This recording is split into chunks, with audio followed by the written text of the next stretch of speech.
பரலோகத்தில் இருக்கிற பிதாவே, உங்கள் நாமம் ஆசீர்வதிப்பதாக. பிதாவே, உங்கள் சீசராக இருக்கிறதுக்கு உதவி செய்யும் பிதாவே. கனிகளாக இருக்கிறதுக்கு உதவி செய்யும் பிதாவே. அவங்க ஆவிக்குரிய வகையில் வளர உதவி செய்யும் பிதாவே. பிதாவே, நாளை கொடுத்தது நன்றி பிதாவே. உடுப்பு ஒன்று கொடுத்தது நன்றி பிதாவே. சோதரிலேருந்து ரட்சிங்க பிதாவே. உங்களை போல உங்கள் குமாரனை போல வளர உதவி செய்யும் பிதாவே. பிதாவே, ஞானத்தை கொடுங்க பிதாவே. அறிவு கொடுங்க. சோதரிலேருந்து ரட்சிங்க பிதாவே. இயேசு கிறிஸ்து நாமத்தில் கேட்கிறேன்.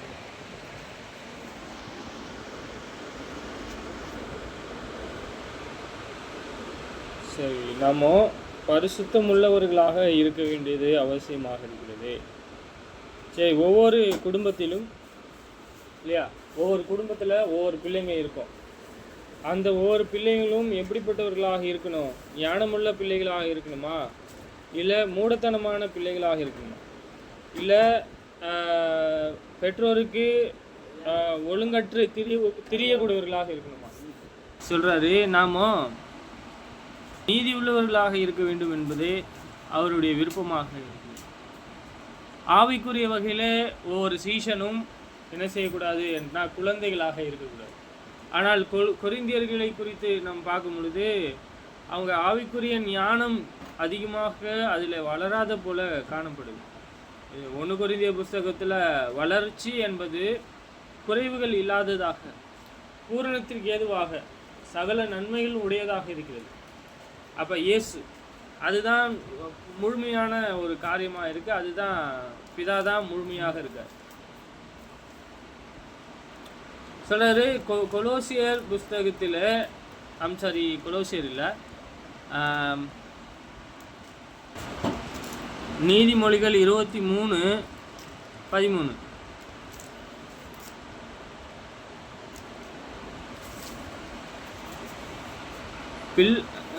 பிள்ளை தண்டியாமல் விடாது, அவன் பிரம்பினால் அடித்தால் சாகான். ஒரு பிள்ளையானது ஒருத்தருக்கு இருக்குன்னு வச்சுக்கோங்க. அந்த பிள்ளை ரொம்ப மதீனமாக செய்யுது அப்படின்னா ஏன் செய்யுது?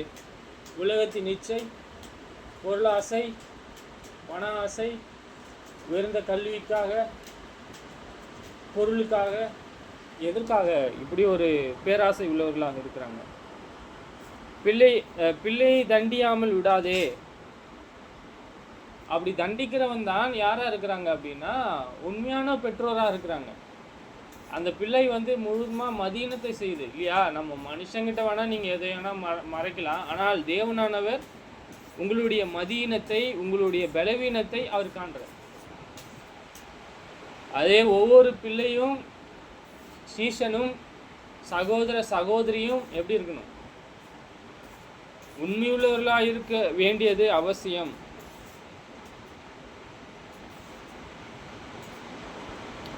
துன்மார்க்கத்தை அன்பு கூற வைக்கிறது இல்லையா? துன்மார்க்கத்தை அன்பு கூற வைக்கிறது தன்னுடைய பிள்ளைக்கு என்ன செய்கிறதா இருக்கிறதா? நீ பிரம்பை கையாளாதவனாக இருக்கும் பொழுது அவன் தொடர்ந்து அந்த மதீனத்தில் தான் இருப்பானே தவிர அந்த மதீனத்தை விட்டு வர முடியாது. நீதிமொழிகள் 13:24. பிரம்பை கையாளாதவன் தன் மகனை பகைக்கிறான், அவன் மேல் அன்பாயிருக்கிறவனோ அவனை ஏற்கனவே தண்டிக்கிறான். எத்தனை பேருக்கு இந்த வேத வாக்கியங்கள் பிடிக்காமல் இருக்கும்? ஒரு சகோதரனுக்கிட்ட சொல்லி பாருங்க, உங்களை எத்தனை பேர் பகைக்க போகிறாங்க? நம்ம இப்படிப்பட்டவங்க எல்லாம் இருக்கிறாங்க அப்படின்னா அச்சுறுத்தல் இருக்கும். ஒரு பிள்ளையை நீங்கள் ஒழுங்காக இல்லை நீங்கள் சொல்லிட்டீங்கன்னா அந்த பிள்ளைக்கு நீங்கள் என்னவாயிடுவீங்க? ஒரு சகோதரனுக்கு சொல்லுவேன், ஒரு சகோதரனுக்கு என்ன ஆகிடுவீங்க? பகை உள்ளவராகிடுவீங்க. சொல்கிறாரு, ஒரு பெற்றோர் எப்படி உள்ளவர்களாக இருக்கணும்? மதீனமாக இருக்கணும்னு கர்த்தர் பிரியப்படுகிறது இல்லை. நம்ம என்ன செய்யணும்? இங்கே தண்டிக்க வேண்டியது இருக்கிறது. எதில்? ஒரு பிள்ளை நல்லது செஞ்சிட்டே இருக்கு, தேவனுடைய வார்த்தையை போதிக்குது, இரக்கத்தை காண்பிக்கிறது, அவருடைய சகல நன்மையும் போதிக்கிறது, தேவனிடத்தில் நம்பிக்கையாக இருக்கிறது. நீங்கள் தண்டிக்கணுமா? நீங்கள் சிட்சிக்கணுமா? யாருக்கு சிட்சை அவசியம்? நமக்கு தெரியும், ஒவ்வொரு தேவனாலே ஜெனிப்பிக்கப்பட்ட தேவனுடைய வார்த்தையை பெற்றுக்கொண்ட எல்லாருக்கும் அவசியமானது.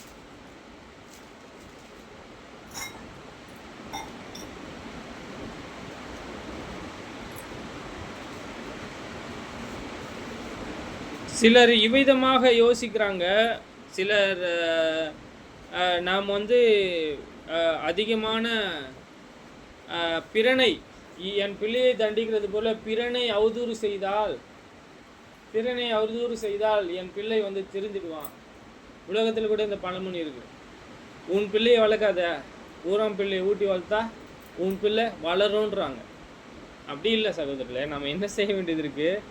நாம் அதிகமாக உங்களுடைய பிள்ளைக்கே நீங்கள் என்ன செய்ய வேண்டியது இருக்கு? அவன் நீதி உள்ளவனாக இல்லை என்பதை அவனுடைய கிரியைகளை காண்பிக்கக்கூடியதாக இருக்கிறது. சரி, பிரம்பும் கடிந்து கொள்ளுதலும் ஞானத்தை கொடுக்கும். எது கொடுக்குது? பிரம்பு. சரி, பிரம்புன்னு வச்சுப்போம். கடிந்து கொள்ளுதலும் ஞானத்தை கொடுக்கும். என்னென்ன கொடுக்குது? பிரம்பும் கடிந்து கொள்ளுதலும். எத்தனை பிள்ளையை தேவனுடைய வார்த்தையிலிருந்து அவங்களுடைய பெற்றோர் கடிந்து கொள்றாங்க. தேவன் அவருடைய பிள்ளையை அன்பு கூறுகிறது. எபிரேயர் புஸ்தகத்திலே நீங்கள் காணும் பொழுது என்ன சொல்றாரா? தற்காலத்திலே சரீரத்தின் தகப்பன்மார்கள் என்ன செய்யறாங்க? கொஞ்ச காலம் சிட்சித்து அவன் நல்லா அவங்களுடைய எதிர்காலத்தை கருத்தில் கொண்டு தான் இருக்கு, தண்டிக்கிறன்ற. பரலோகத்தின் தேவன் உங்களுடைய நன்மையை அறிந்து கொண்டு அவர் எவ்வளோ அதிகமாக செய்வார். பூமிக்குரிய நன்மை தான் நன்மை அல்ல சகோதரர்களை, புரிஞ்சுக்கணும். நம்ம தெளிவாக விளங்கியிருக்கணும். நம்மளுடைய ஒவ்வொரு நடக்கைக்கான ஒவ்வொரு பலனும் தேவனானவர் அறிந்திருக்கிறார், கொடுத்திருக்கிறார் என்பதை காண்போம். ஆனால் எல்லா கீழ்ப்படியாமை உள்ள விசுவாசம் இல்லாத ஒவ்வொரு குடும்பத்தாரும் தங்களுக்கு என்ன செய்ய நித்தியமான தேவனுடைய கடிந்து கொள்ளுதலை தங்களுடைய கீழ்ப்படிதல் உள்ள பிள்ளைகளாக மாற்ற வேண்டும், கொடுக்கணும். சரி, முதலாவது தனக்கு போதிக்கணும், பிற்பாடு எல்லாருக்கும் போதிக்கணும். நாம் பார்க்குறோம். எது நித்தியமானது? தேவனுடைய வார்த்தையா இல்லை உலகத்தில் உள்ள யாவுமா? தேவனுடைய நித்திய ஜீவனா இல்லை அநீதியா? தேவனுடைய நித்தியமான மனமா மதீனமா? இது எல்லாவற்றுக்கும் எது தேவை?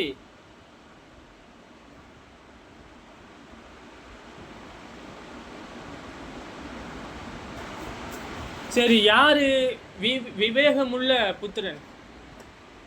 யாரு விவேகமுள்ள புத்திரன்? யாரு?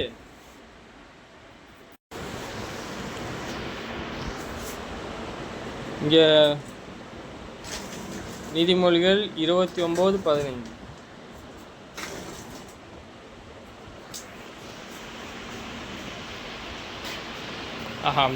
நீதிமொழிகள் 28:7.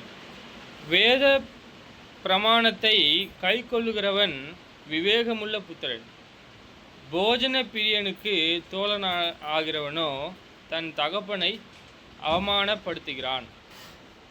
எவ்வளோ அவமானப்படுத்துகிறாங்க அவங்க தகப்பனை பாருங்க. அவன் தகப்பனுடைய நீதிகள் எப்படி இருக்கு, அவன் பிள்ளையோடைய நீதி எப்படி இருக்கு பார்த்துக்கணும். நமக்கு தெரியும், அவங்களுடைய கிரியைகளினாலே அவர் இன்னார் என்று அறிந்து கொள்ளலாம். சொல்றாரு, வேத பிரமாணத்தை கை கொள்ளுகிறவன் விவேகமுள்ள புத்திரன். அவருடைய ஞானத்தை யார் கை கொள்ள முடியும்? அவர் பிரமாணத்தை யார் கை கொள்வா? ஞானமுள்ளவன் சொல்றார், ஞானமுள்ள மகன் சொல்றார். நீங்க போதிக்காம இருப்பீங்க, அப்படி இருக்கணும்னு தான் அவங்க விருப்பப்படுறாங்க. நாம் என்ன செய்யணும்? எது முதலாவது? இந்த உலகமா, அது உலகத்தில் உள்ளவைகளா, இல்லை தேவனுடைய சித்தமா, தேவனுடைய உயர்ந்த நோக்கமா? சொல்றாரு, வேத பிரமாணத்தை கை கொள்ளுகிறவன் விவேகமுள்ள புத்திரன்.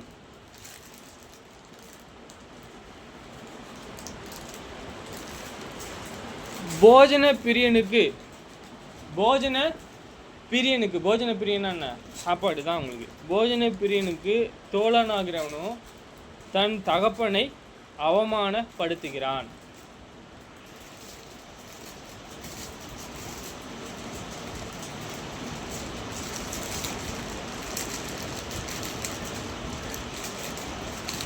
இங்க சொல்றாரு பாருங்க, இது 8ல் அநியாய வட்டியினாலும் ஆதாயத்திலும் தன் ஆசையை பெருக பண்ணுகிறவன் தரித்திரனைப் போல இறங்குவதற்காக அதை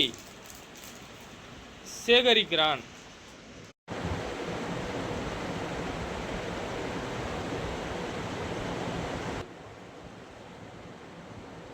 வேத பிரமாணத்தை கைக்கொள்கிறவன் விவேகமுள்ள புத்திரன்.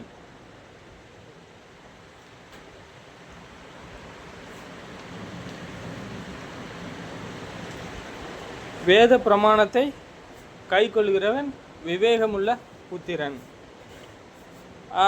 இங்கே யார் விவேகமுள்ளவர்களாக இருக்கணும்? தேவனுடைய பிரமாணத்தை போதிக்கணும், கை கொள்ளணும். போதிக்கிறதை விட கை கொள்ளணும். சரிங்க, யார் யார் கை கொண்டிருக்கா? சத்தியத்தின்படி யார் யார் வாழ்ந்திருக்கா?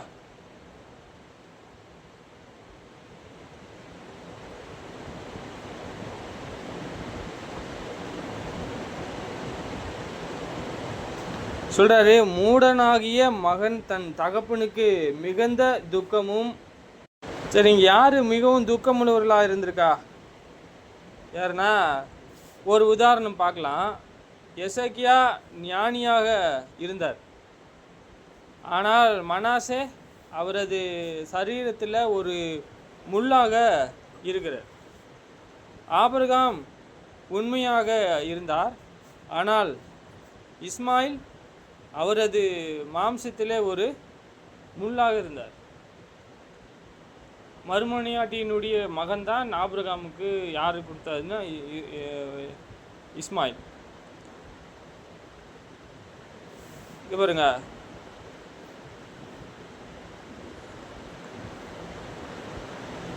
ஆபியாம் ஒரு பொல்லாத ராஜாவாகவும் தந்தையாகவும் இருந்தார். இதே போல் எத்தனை பேர் பொல்லாத மக்களாக இருக்கிறாங்க இப்போ? ஆனால் அவரது மகன் ஆசா அவரது பொருள்களுக்கு ஒரு மகிமையாக இருந்தார்.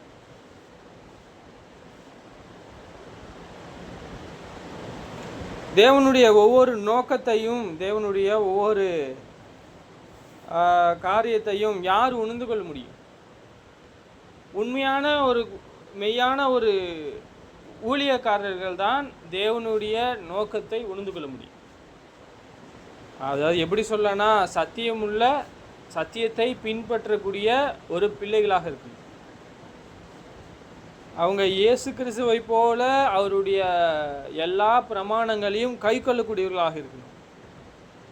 தேவனாலே தெரிந்து கொள்ளப்பட்டவர்களும் அவங்க நீதி உள்ள குடும்பமாக இருக்கணும்.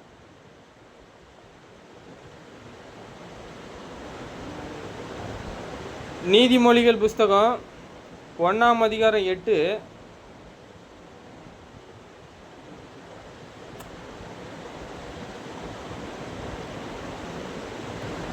என் மகனே, உன் தகப்பன் புத்தியை கேள், உன் தாயின் போதகத்தை தள்ளாதே. உண்மையுள்ளவர்களாக இருக்கிறாங்க அப்படின்னா எதை ஆலோசனையாக சொல்லுவாங்க? பொய் சொல்லுகிறது கிடையாது, ஆனால் எதை சொல்லுவாங்க?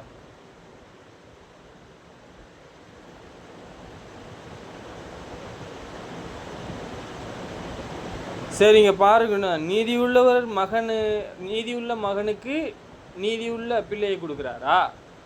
இல்லைனா ஒரு பிள்ளையை நீதி உள்ளவர்களை ஆக்குறாரா? யார் ஆக்குறா? உண்மையுள்ள குடும்பமாக இருந்துச்சுன்னா நீதி உள்ளவர்களாக வளர்க்கணும்.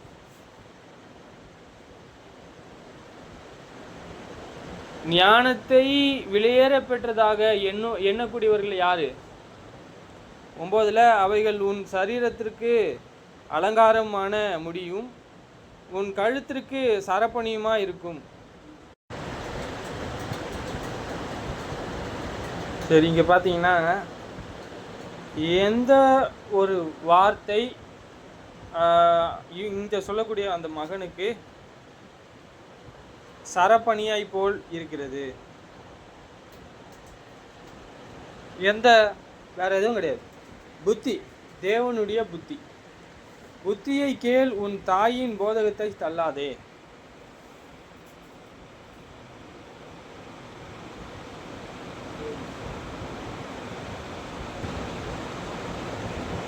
ஒன்பதில் சொல்றாரு, அவைகள் உன் சரீரத்திற்கு அலங்காரமான முடியும், உன் கழுத்திற்கு சாரப்பணியுமாய் இருக்கும். நீதியான ஒரு காரியங்களை தான் அவர் சொல்லுவாங்க, அநியாயமான காரியங்களை சொல்ல மாட்டாங்க. நம்ம நல்லா புரிஞ்சுக்கணும். தேவனுடைய நோக்கம் பார்த்தீங்கன்னா நித்தியமான ஒரு உணர்ந்து கொள்ளுதலை சீஷர்களுக்கு, இயேசுவை பின்பற்றக்கூடியவர்களுக்கு கொடுக்குறார். இங்கே மகனே, என் மகனே அப்படின்னு சொல்லி நீதிமொழிகளில் 22 முறை சொல்லப்பட்டிருக்கு. யார் நீதி உள்ளவர்களுக்கு மகன்? பிரியமானவர்களே, நீதி உள்ளவர்களுக்காகத்தான் அது சொல்லப்படக்கூடியதாக இருக்கு. செவி கொடுக்கக்கூடியவர்களாக இருக்கணும். அப்போ செவி கொடுக்கல, ஞானத்திற்கு நம் செவி சாய்க்கலை அப்படின்னா அது புத்தியாக இருக்குமா? அது நன்மையாக இருக்குமா?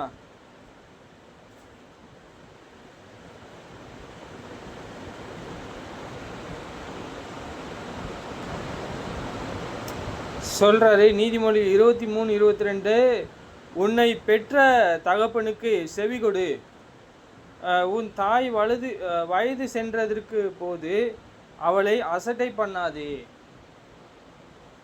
இயல்பாக வரும் இல்லையா, பெரியவங்களை யாரும் என்ன செய்கிறது இல்லை அப்படின்னா உயர்வாக அப்படின்னு அவங்களுக்கு மரியாதை கொடுக்குறது இல்லை.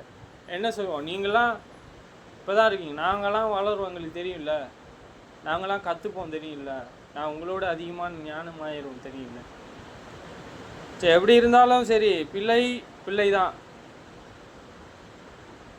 சரியா? நம்ம என்ன செய்ய வேண்டியது இருக்குது அப்படின்னா, உண்மையுள்ள குடும்பமாக இருக்குமானால், உண்மையுள்ள ஒரு குடும்பம் இருக்குமானால், உண்மையுள்ள பெற்றோர் இருப்பார்களானால், பிள்ளைக்கு சொல்லி தருவாங்கன்னா தேவனுடைய கற்பனை இதுதான் அப்படின்னு சொல்லி கொடுப்பாங்க, கற்பனைகளை சொல்லுவாங்கன்னா அது கேட்கணுன்றார். உண்மையில்லாதவர்கள் தேவனை கற்பனைகளை செய்யக்கூடாதுன்னு சொல்லி கொடுக்குறாங்க அப்படின்னா அந்த தகப்பனுடைய வார்த்தைக்கு நாம் செவி கொடுக்காம கூட இருக்கலாம்.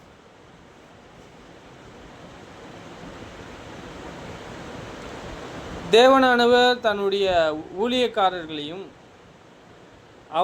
அவர்கள் நேசிக்கக்கூடிய பிள்ளைகளையும் என்ன செய்கிறாரு? இந்த நித்தியமான ஒரு நோக்கத்திற்காக அவர்களை உருவாக்குறாரு. எப்படி? உபாகம் 8:5 சொல்றாரு, ஒருவன் தன் புத்திரனை சிச்சிக்கிறது போல உன் தேவனாகிய கர்த்தர் உன்னை சிச்சிக்கிறார் என்று நீ உன் இருதயத்திலே அறிந்து கொள்வாயாக. அவங்களுக்கு கொடுக்கப்பட்டு பாருங்க, அவங்களை என்ன செய்யறாங்க அப்படின்னா, தேவனானவர் அவர்களை சிச்சிக்கிறார். அவருடைய பிரமாணத்திற்கு செவி கொடுக்க வேண்டியது இருக்கு.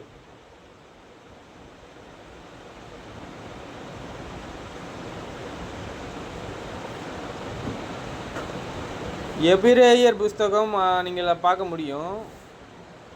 எபிரேயர் புஸ்தகம் ரெஃபரன்ஸுக்காக பார்க்கலாம். ரெஃபரன்ஸ் 8ஆம் அதிகாரம் 5ஆம் அதிகாரம் 5-11 சொல்கிறாரு. சரி, நம்ம என்ன பார்க்குறோம் தொடர்ந்து? உங்களுடைய பிள்ளையை என்ன செய்ய வேண்டியது இருக்கு? ஆவிக்குரிய நித்தியமான நோக்கத்திற்கு தன்னுடைய பிள்ளைகளை உருவாக்க வேண்டியது இருக்கிறது. ஏன் வளர்க்காமே இருக்கலாமா? என்ன இல்லை, வளர்க்காமே இருக்கலாம்ல. தன்னுடைய பிள்ளைகளை பெற்று எதுக்கு வளர்க்கணும்? ஆவிக்குரிய வகையில் வளர்க்காமே உள்ளாம்ல. சரி, தன்னுடைய வீட்டின் காரியங்களை என்ன செய்ய வேண்டியது இருக்கு? புத்தியுள்ள ஸ்ரீ தன் வீட்டை கட்டுகிறாள், புத்தி இல்லாதவன் தன் வீட்டை இடித்து போடுகிறான் என்று பார்க்கிறோம்.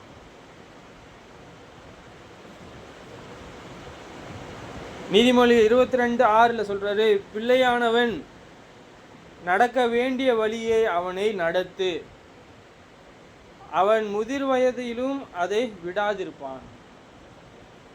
ஏதோ ஒன்று சொல்கிறோம் அப்படின்னு எண்ணாதீங்க. நம்ம ஆவிக்குரிய வகையில் நித்தியமான நோக்கம் ஆவிக்குரிய வளர்ச்சியில் வளரணும் அப்படின்னா உள்ளான மனுஷன் ஆவிக்குரிய வகையில் ஞானம் உள்ளவர்களாக இருக்க வேண்டியது இருக்கிறது. ஆவிக்குரிய வகையில் வளர வேண்டியது இருக்கு. பிள்ளையானவன் நடக்க வேண்டிய வழியிலே அவனை நடத்து. அவன் முதிர் வயது உள்ளலும் அதை விடாதிருப்பான். உங்களுக்கு வயசாகுமா? சிறிய குழந்தையில நான் பார்த்துருக்கேன். இப்போ வளர்ந்துக்கினே வரீங்க. இப்போ ஒரு வாலிப வயசு வந்துடுச்சு. இதுக்கப்புறமா வயசாகுமா? ஆகுன்ற பிள்ளையானவன் வயதாகும். அவனுக்கு நடக்க வேண்டிய வழியை அவனை நடத்து. யாரோட கடமை? அவன் முதிர் வயதிலும் அதை விடாதிருப்பான். நான் இதுதான் கற்பனை. என்ன செய்யறது? பேர் நீதிமொழிகள் சொல்லுது, உங்கள் பிள்ளைகளையும் சரி உங்களையும் சரி எதில் பயிற்சி வைக்கணும்? உலகத்திலும் அன்பு கூறாதீங்கன்றாரு. ஒருவன் உலகத்தில் அன்பு கூர்ந்தால் பிதாவின் அன்பு இல்லை. பிதாவின் அன்பு யார் வெளிப்படுத்துறாரு? பிதாவினுடைய அன்பை யார் அறிந்து கொள்கிறாரு? இயேசு விட்டு அந்த அன்பு இருக்கு அப்படின்னா அதை நான் எப்படி பெற்றுக்கொள்ள முடியும்? அதை ஏன் பெற்றுக்கொள்ள வேண்டும்? என்னை சுத்தமாக்கியிருக்காரு. அவருடைய வார்த்தையின் மூலமாக எபேசியர்கள் சொல்லப்பட்டிருக்கு. சுத்தமாக்கியிருக்காரு அப்படின்னா நான் என்ன செய்ய வேண்டியது இருக்கு? என்ன செய்திருக்கிறேன்? நான் மனம் திரும்பியிருக்கிறேன். நான் ஞானத்திற்கு செவி கொடுத்திருக்கிறேன். சொல்றாரு, நீதிமான் தன் உத்தமத்திலே நடக்கிறான். அவனுக்கு பிறக்கும் அவன் பிள்ளைக்கும் பாக்கியவான்களா இருப்பார்கள். நம்ம என்ன பண்றோம், என்ன பார்க்குறோம்னா நீதிமொழி 27ல் நீதிமான் தன் உத்தமத்திலே நடக்கிறான். புரியுதுங்களா? தேவனுடைய வார்த்தை சொல்லுது. நீங்கள் இப்போ பரிசுத்தமுள்ள கூட்டம் சொல்ற. எப்படி தான் பரிசுத்தம் ஆனது? தேவனுடைய சித்தத்தை செய்ததா?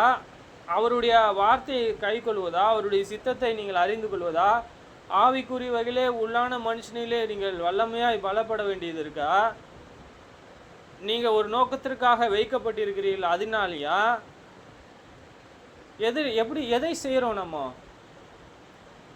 அவருடைய சித்தம் என்ன என்பது எப்படி பார்க்குறோம் நம்ம? சொல்றாரு, அவன் எப்படி நடக்கிறான்னு நீங்க பாருங்க. நீதிமான் தன் உத்தமத்திலே நடக்கிறான். யார் நீதிமான்? பிரமாணத்தின்படி செய்கிறவன். ஒவ்வொரு வார்த்தையும் ஒவ்வொரு காரியங்களும் பிரமாணத்தின்படி செய்கிறான். அவனுடைய பலன் அவன் கிடையாது, உலகம் கிடையாது. அவனுடைய பலன் பொருள் கிடையாது, பொக்கிஷம் கிடையாது. யாரு? நீதி, அவரு தான். நீதிமான் தன் உத்தமத்திலே நடக்கிறான். அவனுக்கு பிறக்கும் அவன் பிள்ளையும் பாக்கியவான்களா இருப்பார்கள். ஏன்? அந்த உத்தமன் என்ன செய்வாரு? நீ பிரமாணத்தின் செய்கிறவர் தன்னுடைய பிள்ளைகளையும் ஒழுங்கா நடக்க வேண்டிய வழியை காண்பிப்பாரு.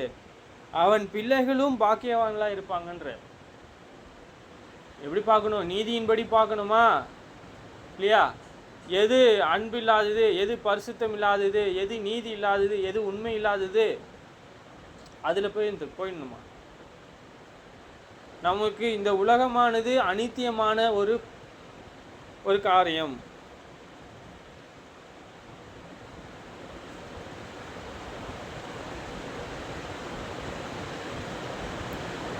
சரி, இங்க ஒரு ராஜா இருக்காரு, ஒரு நியாயாதிபதி இருக்காரு. எப்படி இருக்காரு பாருங்க, உண்மையா இருக்காருன்றாரு பாருங்க. நியாயசனத்திலே வீற்று இருக்கும் ராஜா, அவருக்கு நீதியை செய்கிற ராஜா, அவரு நீதியின் ராஜ்யம், அதனாலதான் அவருக்கு அமைக்கப்பட்டிருக்கு. பார்த்தீங்கன்னா ஒரு ராஜாவுக்கு கூட தேவனுடைய பார்வைக்கு பொல்லாப்பானதை செய்து எத்தனை ராஜாவை தேவன் சொல்றாரு அவர் இதயத்துக்கு ஏற்றவராக காணப்படுறாங்க. இப்போ இந்த காலகட்டத்திலே கூட அப்படிப்பட்ட ராஜாக்கள் இருப்பாங்கன்னா நியாயத்தை செய்கிற ராஜாவும் இருக்கிறாங்க. நியாயஸ்தானத்திலே வீற்று இருக்கும் ராஜா தன் கண்களினாலே சகல பொல்லாப்பையும் சிதற பண்ணுகிறான். அப்போ யார் இந்த ராஜா? பொல்லாத வழி இல்லாத ராஜா. அவருடைய நியாயஸ்தானத்திற்கு முன்பாக இருக்கும் பொழுது நீதியை அவர் செய்கிறாரு. அவர் என்னவா இருக்கார்? அவர் தேவனுடைய பார்வைக்கு பிரியமா இருக்காரு. அவரை தான் என்ன செய்கிறாராம் தேவன்? அவரை தான் தேடுறேன்னு சொல்றார். யாரு அவருடைய சித்தத்தை செய்வதற்கு நோக்கமாக இருக்கிறோம், அவரை செய்கிறாங்களோ, அந்த சித்தத்தை செய்கிறாங்களோ, பூமி எங்கும் சுற்றி தெரிந்து பார்க்குறாராம். என்ன பார்க்குறாரு? யாரை பார்க்குறாரு? இப்படிப்பட்ட நீதி உள்ளவர்களை பார்க்குறாரு. அவர் பார்த்து என்ன பிரயோஜனம்? கேட்கணும், கேள்வி கேட்கணும் இல்லையா? என் தேவன் இப்படி ஒரு நீதியாய் நடக்கக்கூடிய காரியங்களை பார்த்து நீதியை செய்கிறவர்களை என்ன செய்கிறாரு?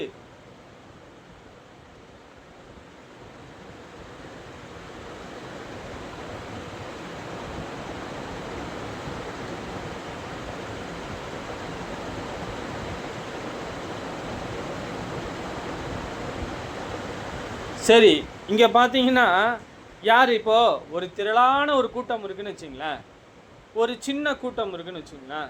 இந்த ஒரு திரளான கூட்டம் பாவம் செய்து தேவனுடைய மகிமையை இழந்து போகிறாங்க.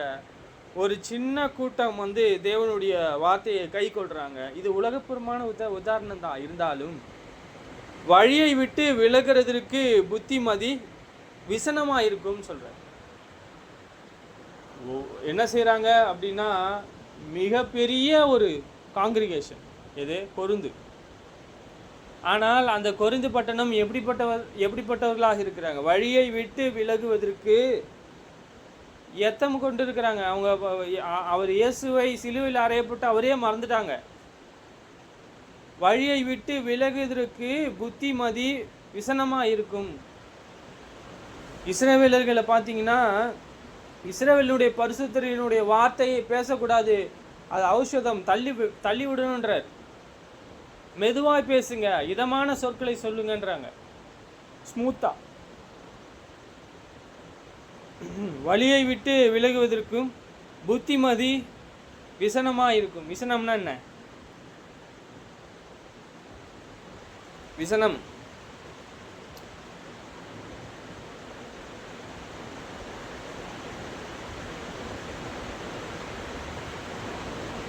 சரி, அவங்க ஒரு ஒரு ஒரு காரியத்தை அவங்க எதையோ என்ன செய்கிறாங்க அப்படின்னா, அவங்க பயிற்சிவிக்கப்பட்டிருக்காங்க. நீதியில் பயிற்சிவிக்கப்படாமல் அவங்க எதில் பயிற்சிவிக்கப்படுறாங்க? எதோட அன்பு கூறுறாங்க? எதோட ஐக்கியமுள்ளவர்களாக இருக்கிறாங்க? நமக்கு தெரியும், முன்னாடி பார்த்தோம் அவங்க வழி எப்படிப்பட்டது.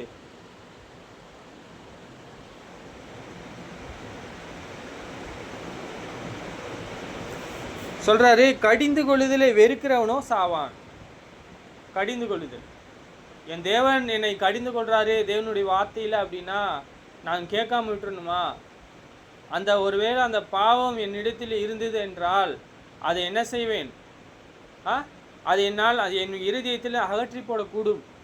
ஆனால் அது பாவமாக தேவனானவர் என் இருதயத்தில் வைக்காம, நான் அந்த பாவத்தை செய்யாம அந்த நல்வழிகளை நான் செய்து நன்மைகளை நான் போதிப்பேனானால் தேவனானவர் என்னை எப்படி பார்க்கிறார்?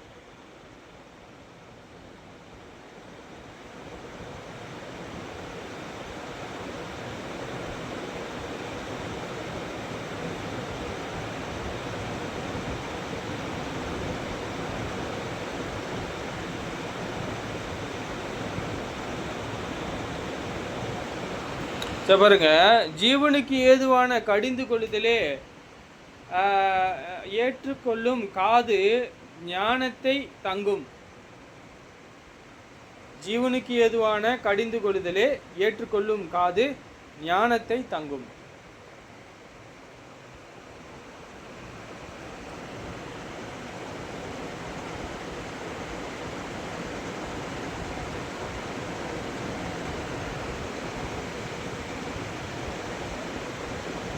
இஸ்ரவேலர்களை நீங்கள் பார்த்தீங்கன்னா என்ன செய்வாங்கன்னா, தேவனுடைய பிரமாணத்தை கேட்காதபடியே சதையான இருதயம் தரேன்னு சொல்கிறாரு.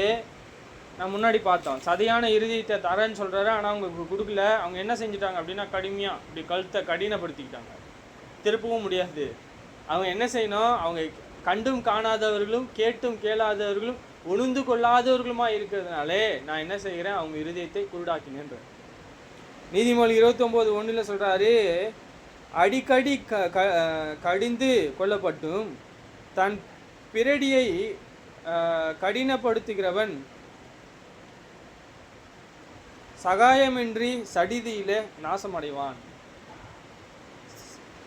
பாருங்க, பிடரின்னு தெரியுமா? சிங்கத்துக்கெல்லாம் பார்த்துக்கிறீங்களா? பிடரி கழுத்து, அதுக்கு பிடரி முடின்னு சொல்லுவாங்க, சரிங்களா? எளிதாக தெரியும், பிடரி முடி. அதே மாதிரி மனுஷனுக்கும் பிடரி தான், கழுத்து. பாருங்க, பிடரி கழுத்துக்கு கீழே வரக்கூடிய கொஞ்சம் ஒரு 5 inches மேலே வரக்கூடிய பிடரி. அடிக்கடி கடிந்து கொள்ளப்பட்டும் தேவனுடைய வார்த்தையை தொடர்ந்து நம்ம என்ன செய்கிறோம்? கடிந்து கொள்ளப்படுறாங்க. ஆனால் என்ன செய்கிறோம்? நாங்களாம் மாற மாட்டோம், நாங்களாம் நீதியின் வழியெல்லாம் எங்களுக்கு தெரியாது, பரிசுத்தத்தெல்லாம் நடக்க முடியாது, எங்களுக்கு தெரியும் வார்த்தை அப்படின்வாங்க. அடிக்கடி கடிந்து கொள்ளப்பட்டும் தன் பிடரியை கடினப்படுத்துகிறவன்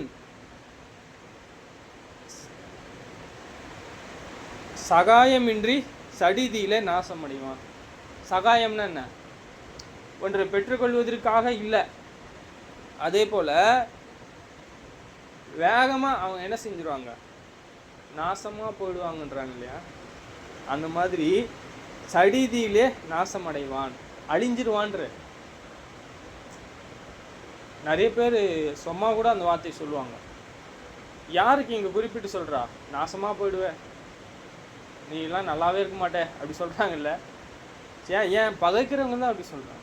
இங்கே யார் தேவன்? இங்கே யார் பகஞ்சனாக இருக்கிறா? தேவனுடைய வார்த்தையை கேட்கக்கூடாத காதுகள், பிடரியை இப்படி அப்படியே இருந்தால் அப்படி இருக்கும், திருப்ப முடியாம சடிதியில நாசம் அடைவான்ற.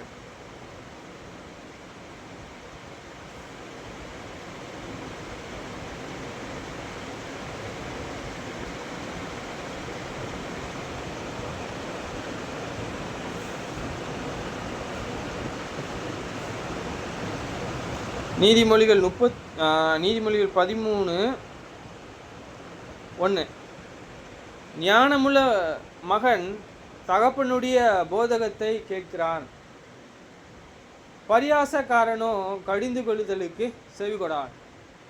யாரு?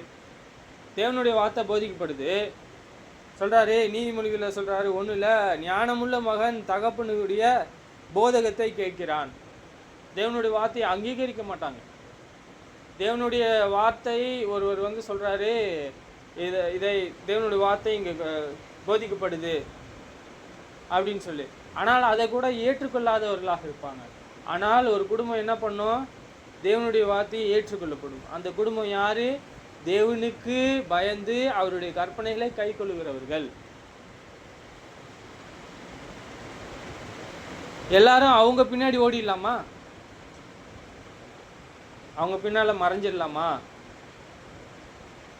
அப்படி பண்ணக்கூடாது. உங்களுக்குன்னு சொல்லிட்டு என்ன இருக்கு? ஞானம் வைத்திருக்கார், உங்களுக்கு அன்று ஒரு ஞானம் வைத்திருக்கார். தேவனுடைய வார்த்தையை எப்படியாக பயன்படுத்தணும், தேவனுடைய குடும்பத்தை, உங்களுடைய நித்தியமான அந்த நோக்கத்தை என்ன செய்ய வேண்டியது? எல்லாரும் அறிந்து கொள்ளணும். ஞானமுள்ள மகன் தகப்பனுடைய போதகத்தை கேட்கிறான், பரியாசக்காரனோ கடிந்து கொள்ளுதலுக்கு செவிகொடான்.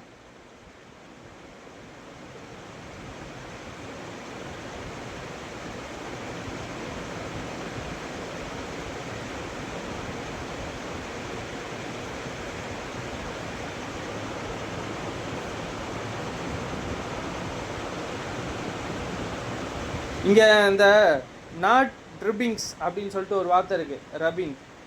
நாட் ரப்பிங்னா அங்கே என்ன சொல்கிறாங்க பாருங்கள். இந்த வார்த்தை சைல்டிங்ஸ். இந்த வார்த்தை கடிந்து கொள்ளுதல். அவங்க தேவனானவர் அவருடைய வார்த்தையை கொண்டு சிட்சிக்கும் பொழுது, காட்டும் பொழுது, உணர்த்தும் பொழுது அவங்க என்ன செய்கிறதில்லை? தேவனுடைய வார்த்தையை கொடுக்கும் பொழுது அந்த கடிந்து கொள்ளுதலை ஏற்றுக்கொள்வதற்கு அவங்களால முடியல. இது 16:06 இந்த வார்த்தை. சைல்டிங், இந்த வார்த்தை பேர். நீதிமொழிகள் புஸ்தகம் 3ஆம் அதிகாரம் 12. தகப்பன் தன் நேசிக்கிற புத்திரனை சிச்சிக்கிறது போல கர்த்தருக்கு எவனிடத்திலே அன்பு கூறுகிறானோ அவனை சிச்சிக்கிறார். யாரு யாரு ஆவிக்குரிய நீதி உள்ளவர்கள் என்ன செய்கிறாங்க அப்படின்னா, நம்ம பார்த்துருக்க முன்னாடி, தகப்பன் தன் நேசிக்கிற புத்திரனை சிச்சிக்கிறது போல சொல்கிறாரு. தேவனானவர் என்னை நேசிக்கணும் அப்படின்னா, அவருடைய பிரமாணத்தை நான் அன்பு கூறுவேன் அப்படின்னா அவர் என்னை சிச்சிக்கிறாரு.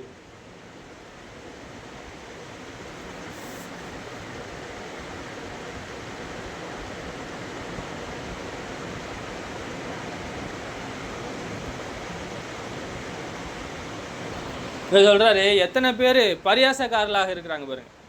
பரியாசக்காரனை கடிந்து கொள்ளாதே, அவன் உன்னை பகைப்பான். ஞானமுள்ளவனை கடிந்து கொள், அவன் உன்னை நேசிப்பான். அதனால தான் நம்ம என்ன செய்கிறதில்லை, ஞானமுள்ளவர்களை நாம் கடிந்து கொள்ளணும் அப்படின்னு நான் விருப்பப்படுறோம். பரியாசக்காரனை கடிந்து கொள்ளாதே. பரியாசக்காரன் நீங்கள் இல்லை, ஆக்சுவலி நீங்கள் அந்த பாவத்தை செய்யலை, நான் அதை அப்படியே நான் சொல்லி உங்களை கடிந்து கொள்ளலாமா, நீங்கள் செஞ்சிட்டீங்கன்னு சொல்லி, அது உண்மையான கடிந்து கொள்ளுதலா? நான் உண்மையாக உங்களை நேசிக்கிறேன்னா?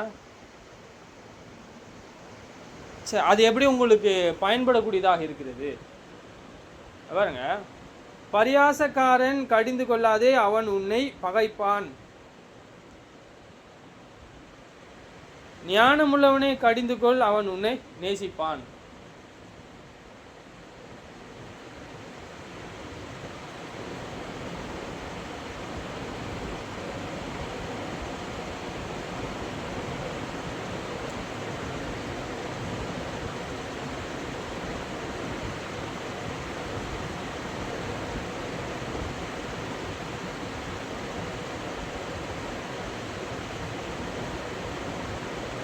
நீதிமொழிகள் 15:12 பரியாசக்காரன் தன்னை கடிந்து கொள்கிறவனை நேசியான், ஞானவானிடத்திலே போக மாட்டான்.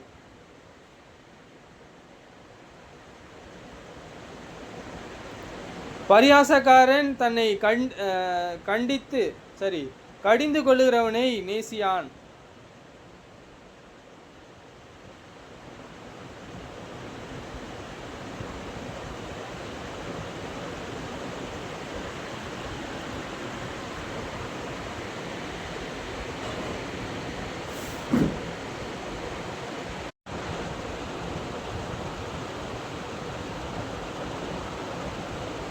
பரியாசக்காரனை தன்னை கடிந்து கொள்கிறவனோ, பரியாசக்காரனை கடிந்து கொள்கிறவனோ நேசியான், ஞானவானிடத்திலே போகவும் மாட்டான்.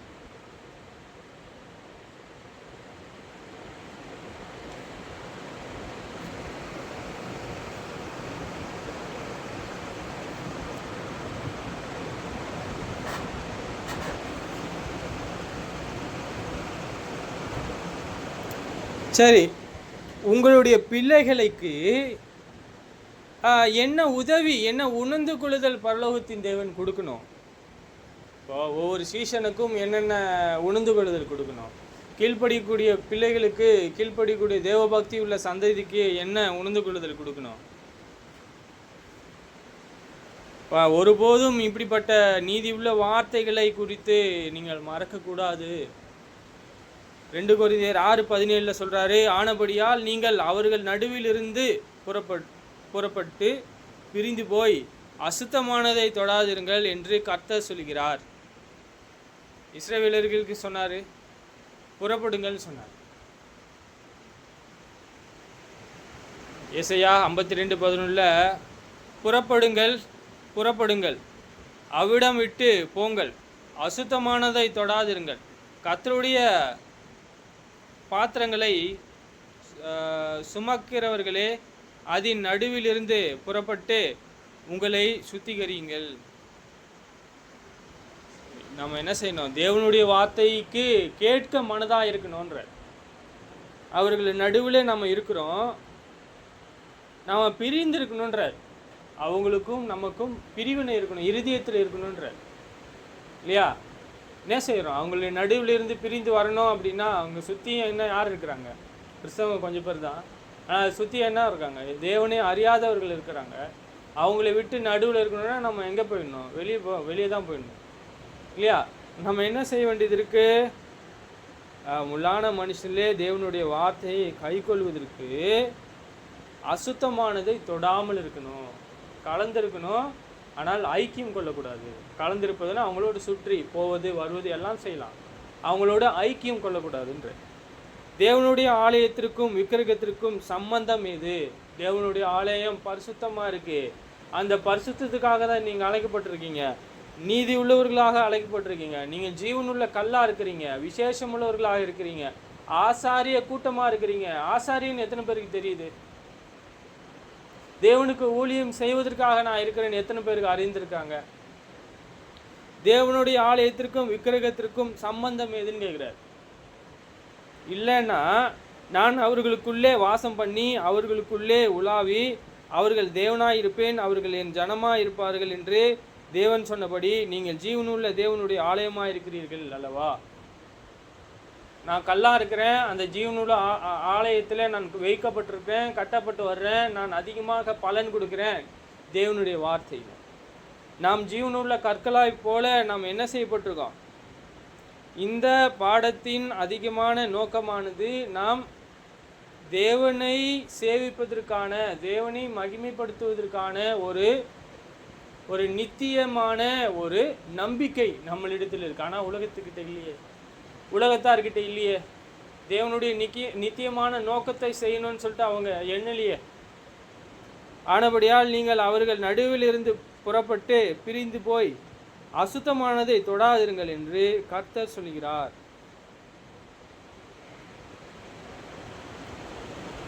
ஏசாயா புஸ்தகத்தில் பார்த்தோம் நம்ம 52:11 இல்லையா? நாம் தொடர்ந்து அவங்க என்ன செய்யப்படுறாங்க? புறஜாதிகளோடு சம்பந்தம் கலக்கக்கூடாது, அவங்களோட ஐக்கியப்படக்கூடாது அப்படின்னு தான் போதிக்கிறார். நீங்கள் யார்? அவங்களை விட விசேஷமானவர்கள், விசேஷமான வித்தியாசமான மக்கள்ன்ற. அது எப்படி வித்தியாசமான மக்களாக இருக்கிறோம்? இதை செய்தவர் தான் பிதாவாகிய தேவன் சொல்கிறார். அவர் எப்படி செய்தார்? அவருடைய கற்பனைகளை நாம் கொண்டிருக்கிறோம், சகல கற்பனைகளையும் நாம் விசேஷமாக காணப்படுறோம்.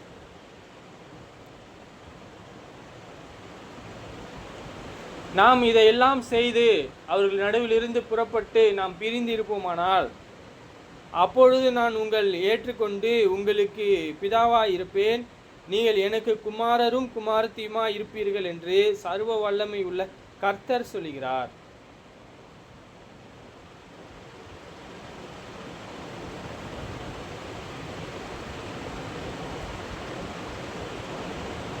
சரி, அக்கிரமம் செய்தால் தேவன் எனக்கு தேவனா இருப்பாரா? அக்கிரமம் செய்தால் சாலமோன் ஞானமுள்ளவராக இருந்தார், அவருக்கு தேவனா இருக்கிறாரா? தாவீது அக்கிரமம் செய்தார், அவளை தண்டிக்கலையா? அப்போ உங்களை குறித்து என்ன? அப்போ சபையை குறித்து என்ன? ஜீவனுள்ள கல்லாக மாற்றப்பட்டிருக்கிற ஒவ்வொரு சகோதரி குறித்து என்ன, சகோதரி குறித்து என்னன்றார். அவர் சிச்சிக்கிறார், கண்டிப்பாக சிச்சிப்பார். 2 சாமுவேல் 7:14 நான் அவனுக்கு பிதாவாக இருப்பேன், அவன் எனக்கு குமாரனாக இருப்பான். அவன் அக்கிரமம் செய்தால் நான் அவனை மனுஷனுடைய மிலாரினாலும் மனுபுத்திரருடைய அடிகளினாலும் தண்டிப்பேன்.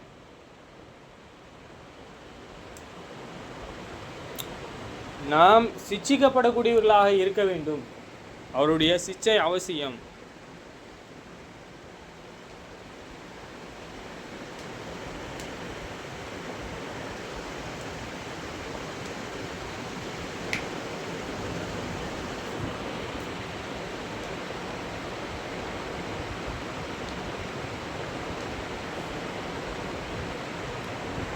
சரி, இங்கே நம்ம என்ன பார்க்குறோம்? கலாத்தியர் 4:1 பின்னும் நான் சொல்லுகிறது என்னவென்றால், சுதந்திரவாளியானவன் எல்லாவற்றுக்கும் எஜமானாயிருந்தும் அவன் சிறு பிள்ளையாய் இருக்கும் காலம் வரைக்கும் அவனுக்கு அடிமையானவனுக்கும் வித்தியாசம் இல்லை.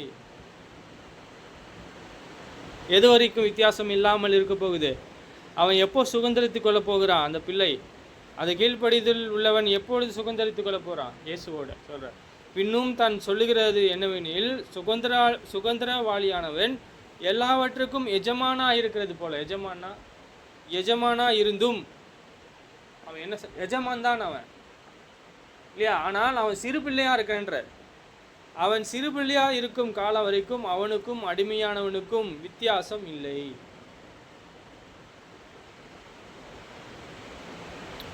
வித்தியாசம் எப்போ காணப்படுது? ஒரு வளர்ச்சியில். என்ன வளர்ச்சி காணப்படுது? அவங்க எப்படி கர்த்தருடைய சித்தத்தை செய்வதற்காக வளர்றாங்க. எவ்வளோ அதிகமான உலகத்தின் அக்கிரமங்கள் அவரிடத்தில் இல்லாமல் இருந்தால்தான் அந்த வளர்ச்சியானது காணப்படும். உலகத்தின் அசுத்தத்திற்கு தப்பக்கூடியவர்களாக இருக்கணும். நீங்களும் நானும் எல்லாரும் நாம் அசுத்தத்தை நாம் தொட்டுக்கொண்டே இருப்போமானால், அசுத்தத்தை செய்யக்கூடக்கூடியவர்களாக இருப்போமானால் நாம் வளரலை. நாம் என்ன செய்ய வேண்டியது இருக்கு? அசுத்தத்தை தொடக்கூடாது. அசுத்தம் என்றால் பிரமாணத்திற்கு எதெல்லாம் தேவன் சொல்றாரோ அதெல்லாம் அசுத்தம், தொட வேணாம். நாம் ஜெபம் செய்து நாம் கடந்து செல்வோம். பரலோகத்திலே வாசமாக இருக்கின்ற பிதாவே, இரக்கமுள்ள தேவனே, நீங்கள் பரிசுத்தராக இருக்கிறது போல நாங்களும் நீதி உள்ளவர்களாக பரிசுத்தமுள்ளவர்களாக இருக்கிறதுக்கு உதவி செய்வீராக. உங்களுடைய தயவு ஒத்தாசையை நாங்கள் உணர்ந்து கொள்ள அதிகமாக எங்களுக்கு ஞானத்தை அறிவை தந்து அருளும் பிதாவே. இந்த நாளை கூட எங்களுக்கு உங்கள் சித்தமானால் ஆசீர்வதித்து உங்கள் தயவு ஒத்தாசையை நாங்கள் உணர்ந்து கொள்ள உதவி செய்வீராக. பிதாவாகி தேவனே, உங்கள் ஞானமானது எவ்வளோ வெளியேற பெற்றது. நாங்கள் நித்தியமான நோக்கம் உள்ளவர்களாக இருக்கிறோம். ஆவிக்குரிய வகையிலே வளருவதற்கு ஏதுவாக இருக்கிறோம். நீதியும் நியாயத்தையும் கற்றுக்கொள்ளக்கூடியவர்களாக இருக்கிறோம். பரிசுத்தமுள்ளவர்களாக இருக்க வேண்டும் என்பதை அறிந்து நாங்கள் ஆவிக்குரிய வகையிலே பயிற்சி செய்ய, தேவபக்தியில் பயிற்சி செய்வதற்கு பிதாவே உங்களுடைய தயவு ஒத்தாசையை அறிந்து கொள்வதற்கு உதவி செய்வீராக. உங்களுடைய நாமம் மகிமைப்படுவதாக. உங்களைப் போல ஒருவரும் இல்லை என்பதை அறிந்து பிதாவே, உங்களுக்கு சமமான ஒரு ஞானம் இல்லை, உங்களுக்கு சமமானவர்கள் இல்லை என்பதை அறிந்து பிதாவே, எங்களுடைய நம்பிக்கை எங்கள் தேவன் மேலே நாங்கள் திருப்புவதற்கு உதவி செய்யும்படியாகவும் பிதாவாகி தேவனே, எப்பொழுதும் உங்களுக்கு பிரியமானவர்களாக இருக்கிறதற்கு உதவி செய்வீராக. உங்களுடைய சத்தியத்திலே நாங்கள் வளருவதற்கு உதவி செய்வீராக. பிதாவாகி தேவன் தாமே எங்களை பாதுகாத்து உங்களுடைய நாமம் மகிமைப்படுவதாக. உங்களுடைய சித்தமானால் தொடர்ந்து உங்கள் ஊழியத்தை செய்வதற்கு போதுமான ஞானத்தையும் பண வசதியும் இரக்கத்தையும் தயவையும் கொடுத்து, மனுஷனுடைய இரக்கத்தையும் கொடுத்து உங்களுடைய அன்பிலே நாங்கள் பூர்ணப்படுவதற்கு உதவி செய்வீராக. தேவனே பிதாவே, எங்களுக்கு சோதனை இருந்தாலும் அந்த சோதனையெல்லாம் மேற்கொள்வதற்கான ஞானத்தையும் அறிவையும் தந்து இன்னும் அதிகமாக உங்களை சேவிக்கிறதற்கும் உங்களை துதிப்பதற்கு உதவி செய்வீராக. கூடி வந்த யாவரையும் ஆசீர்வதியும், இந்த குடும்பத்தை ஆசீர்வதியும், சகோதரர்களை ஆசீர்வதியும். பிதாவே, சுற்றி இருக்கக்கூடிய யாவரும் உங்களுடைய நீதிகளை செய்வதற்கு உதவி செய்யும். குமாரன் இயேசுவின் இனிய நாமத்திலே கேட்கின்றோம் பிதாவே. சோத்திரம்.